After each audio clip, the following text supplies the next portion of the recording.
Happy holidays, and thank you for letting us be a part of your celebration on Explore Tulsa. Now, Stevie, did you ever do any type of theater work during your career? As a matter of fact, I co-starred in the off-Broadway production of Neil Simon's Chapter 2. Just how off-Broadway was it? The Strand Theater in Galveston, Texas. Lucky for us, we have a beautiful theater that brings us famous performers right in our own backyard at the Broken Arrow Performing Arts Center. I found the Performing Arts Center, my mother called me. I was living in New York at the time, and she said, you know, I heard they're building a Performing Arts Center in Broken Arrow, and here I am, 8 years later. So yeah, I owe it to my mom. Thanks, Mom. I was a professional singer, actor. I was working at Radio City Music Hall at the time, also in the front of house management side of things, and living and working and doing the New York thing.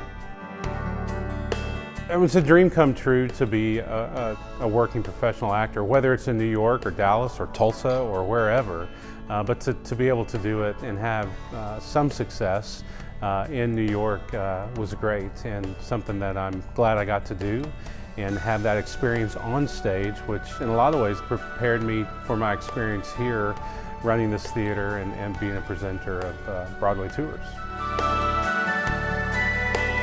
It's really incredible how this came to be and how it came to be where it is. It anchors what we call the Rose District here in Broken Arrow, our Main Street Arts and Entertainment District. And when it was built, there wasn't much to the Rose District at all. It wasn't even called the Rose District, and when I came in, it was a beautiful building with nothing else around it. And this facility was built with school bond dollars. It's owned and operated by Broken Arrow Public Schools, but with the partnership with city leaders, Chamber of Commerce leaders, they made that decision to make the PAC in a more centralized location for the 27 school sites of Broken Arrow, but also give an entertainment venue to the city of Broken Arrow.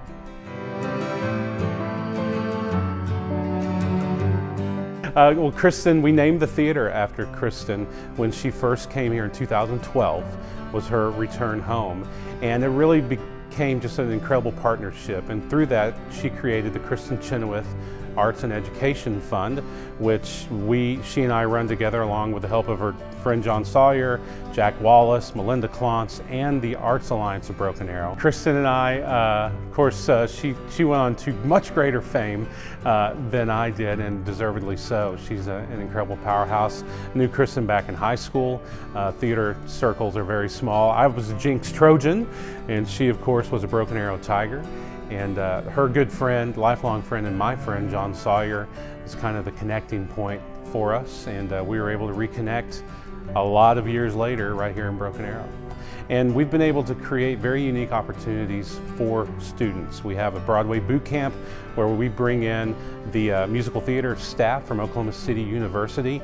We scholarship those kids. We pick 40 kids. They audition from all over the state, and they get to spend a week working with industry professionals. Kristen comes in and spends some time with them as well and brings a lot of her Broadway buddies along with it. We also have done a yearly thing called the Master Class with Kristen, and that we audition kids from all across the country. We've even had video submissions from Mexico, New Zealand, Great Britain, Canada, and those kids are chosen and they perform on stage in front of Kristen and about 1,500 people, and Kristen works with them, kind of gives them a master class right there on stage in front of people. And we've got a lot of other plans down the road as we continue to grow. Yeah, our subscriber base has grown steadily over now in our 8th season. I'm very excited and pleased with that. I think it's important that people realize that even though we present 10 to 15 professional shows a year, the hall is filled in another 200 plus days a year with school district events, choir concerts, high school musicals, you name it, it's here. I tell people all the time that this is my New York Yankees job. I feel like to be able to open the doors on a venue and to be able to be embraced by a community and really a state now that recognizes what we're trying to do here, because from the very beginning we've been about the why that we're here, not the what that we do, but the why we're here. And the reason we're here and the why is that we can impact kids, we can make a community and state remember what the arts can do for people in their lives, in daily lives. They don't have to be a Broadway star like Kristen Chenoweth, but the arts will impact you greatly.